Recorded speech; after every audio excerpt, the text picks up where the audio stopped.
청약 공고가 뭐 분양가 상한제 실시한다고 해서 밀어내기가 막 많이 나올 줄 알았는데 네. 현실적으로는 지금 그렇게 등재가 안 되고 있거든요. 그래서 미리 조금 다음에 청약될 그 이제 재개발 사업지나 뉴타운 지역에 대해서 미리 좀 학습을 통해서 좀 준비를 할 수 있는 시간을 좀 가질 수 있게끔 자료 준비를 한번 해봤습니다. 그러니까 내가 나중에 어디에 관심 가지면 괜찮을지 예습한다는 개념. 예, 그렇습니다. 예. 저희 미리 좀 선행학습을 해보도록 하겠습니다. 예. 어느 지역? 은평구 쪽이요? 예, 은평입니다. 사실 이제 은평구 같은 경우에는 그 이제 뭐 은평 뉴타운도 있지만은 최근에 GTX 때문에 좀 뜨거운 지역이죠. 연신내 역세권과 불강 역세권이 그 메인 역세권이라고 볼 수가 있겠는데 워낙 이 일대는 그동안 저평가가 되어 있고 근데 거기에 반해서 인구 밀도는 굉장히 높은 지역이다 보니까 흔히 말하는 이제 장사가 잘 되는 동네로 꽤나 유명합니다. 그래서 뭐 상가 분양이라든지 뭐 꼬마 빌딩 거래량이 굉장히 많은 지역임에도 불구하고 아파트 보급률은 현저하게 낮아서 단독 다가구 노후주택이 밀도가 좀 높았던 지역이었으나 최근에는 이제 부동산 호황과 맞물려서 GTX 사업이 이제 확정이 되고 나서부터 그 아파트 일부 조금 존치되어 있던 아파트 분양가가 반등을 시작하게 되자 현재 이 일대에 진행 중인 재개발 사업에 투자 수요가 몰리고 있으면서 그 인기가 굉장히 나날이 높아지고 있습니다. 오늘은 그 불강 역세권과 연신내 역세권의 인근에 위치한 재개발 사업장에 대해서 미리 학습을 하고 이제 아시다시피 지금 현재 특별 공급이 나와도 애기 하나 있으면은 청약 당첨 확률이 굉장히 현저히 떨어지거든요. 네. 그래서 이제 다음에 청약을 할 수 있는 사업장에 대해서 미리 한번 학습을 한다라고 생각하시면 좋을 것 같습니다. 좀 귀담아 들어보시면 많은 도움이 되실 겁니다. 예. 어디 먼저 갈까요? 어느 구역으로 한번 갈까요? 불강 역세권 먼저 이제 좀 브리핑을 해드리고요. 네. 그 다음에 연신내 역세권에 대해 설명을 드릴 텐데요. 불강 역세권에는 이제 세 가지 이제 재개발 사업 구역이 있습니다. 우선 불강 역세권 상단에 위치한 불강 5구역에 대해 살펴볼 텐데요. 네. 지금 PPT 슬라이드 자료를 살펴보시게 되면 불강 5구역 같은 경우에는 그 이제 건축 심의가 준비 중이고요. 사업 시행 인가를 준비 중입니다. 전체 조합원이 1,512명인데 임대를 포함해서 향후에는 2,383가구가 이제 5, 6년 내에 입주를 하게끔 사업이 천천히 진행되고 있겠는데요. 분양까지는 이제 다소 시간이 좀 걸릴 수 있어도 꾸준히 모니터링을 하셔서 무주택자가 청약을 통해서 내 집 마련도 충족을 시키면서 투자도 같이 병행할 수 있는 이제 불강 5구역이 되겠고요. 네. 불강 5구역 바로 상단부에는 이제 독바위역이 있습니다. 독바위역 들어보셨어요? 들어는 봤죠. 좀 네. 생소한 지역이죠. 가보지는 불강 않았는데. 독바위 연신내 코스로 보시면 되겠는데요. 아하. 그 독바위 역세권에도 지금 현재 재개발 구역이 형성이 되어 있습니다.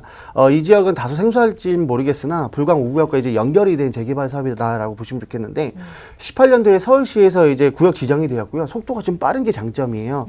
건축 심의와 사업 시행 인가를 준비 중입니다. 사업의 형태는 이 지역이 이제 준주거와 삼종지가 이렇게 혼합이 되어 있는 지역인데요. 법정 최대 용적률을 주고 서울시에서 그 늘어난 가구 수에 맞춰서 공시가로 매입을 통해서 SH 장기 전세라든지 이제 공공임대로 사업을 이제 추진하는 구간이 되겠는데요. 이 지역은 1305세대로 앞으로 공급이 될 예정인데 조합원과 일반 분양이 토탈 한 780개 정도 되고요. 나머지 한 500개가 넘는 세대가 장기 전세와 임대 공급으로 이제 공급이 됩니다. 그리고 이제 불광역세권 상단부의 두 가지 지역에 살펴봤는데요. 네. 사업 시 인가 전 단계죠. 이제 앞으로 바로 밑에 있는 대조 1구역입니다. 이 지역이 이제 은평 제가 말씀드린 연신내와 불광일대에서는 속도가 가장 빠릅니다. 올해 대조 1구역 같은 경우에는 5월 달에 관리 처분이 나왔습니다. 그래서 8월부터 2주가 진행이 되고 있는데 지금 오늘 이제 10월 말까지 해서 연말까지는 이제 95% 정도가 이제 2주를 마무리할 예정이고요. 내년 상반기에는 관리 처분이 이제 변경을 좀 통해 가지고 철거와 분양 일정이 잡힐 예정이에요. 그래서 내년 상반기에는 통장을 쓸 수 있게끔 분양 공고가 이제 실시될 예정인데 조합원이 1,546세대이면서 임대를 포함해서 최대 2,389세대가 조성이 되거든요.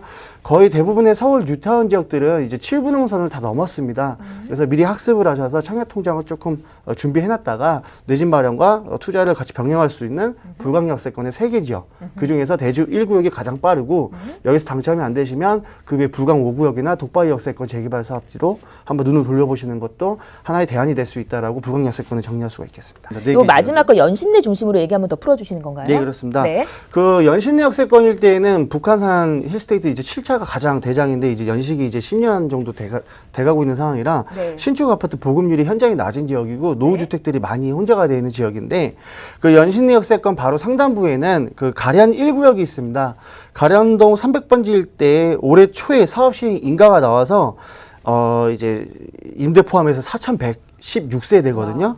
이 구역 내에선 가장 큰 대단지로 조성이 되다 보니까 네. 현대와 롯데에서 이제 시공사 입찰 경쟁이 붙었는데 이번에 조금 입찰 무효 문제로 인해서 소송 관련해서 조금 이슈가 있다 보니까 관리 처분까지는 다소 조금 시간이 걸릴지 몰라요. 근데 이제 앞서 말씀드린 대저 1구역이 안 되면 그 다음 대안으로 통장을 사용할 수 있는 이제 하나의 대안이 될 수가 있겠는데 네. GTX가 이제 개통이 되는 이제 직접적인 도보권에 위치를 하면서 강북권 때에는 4,000세대 넘어가는 규모가 없거든요. 거의 사실상. 그래서 미래 가치까지 보유한 이 지역 일대의 대장 아파트로 변모할 수 있는 재개발 사업이다라고 볼 수가 있겠고요. 자, 이 지역들을 네 군데를 한번 이제 보셨으니까 네. 이 지역의 이제 인근의 이제 매매 사례를 한번 볼 필요가 있죠. 청약이 됐을 때 얼마만큼의 내가 영리를 취할 수 있는지에 대해서 이제 한번 설명을 드릴 텐데요. 네. 그 매매 사례를 이 일대를 살펴보시게 되면요.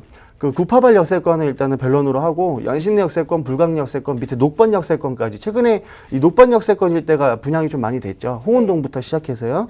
이 녹번 역세권 일대에는 최근에 입주한 전용 59제곱미터, 25평형이죠. 아파트가 이제 실거래가는 이제 8억 원 초반. 이제 인터넷에 등재된 것은 이제 8억 원 중반대에 형성이 되어 있습니다. 네. 불광역에서 한정거장 밑에죠. 근데 불광일 때는 이제 59제곱미터가 분양가가 한 5억 5천만 원 정도 할 거란 말이죠.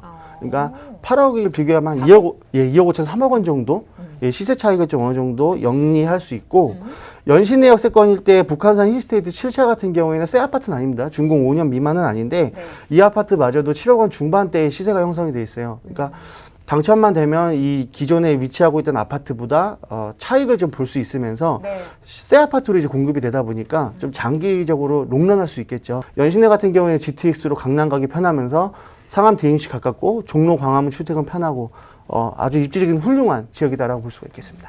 여러분 청약 통장 꺼내실 준비하십시오.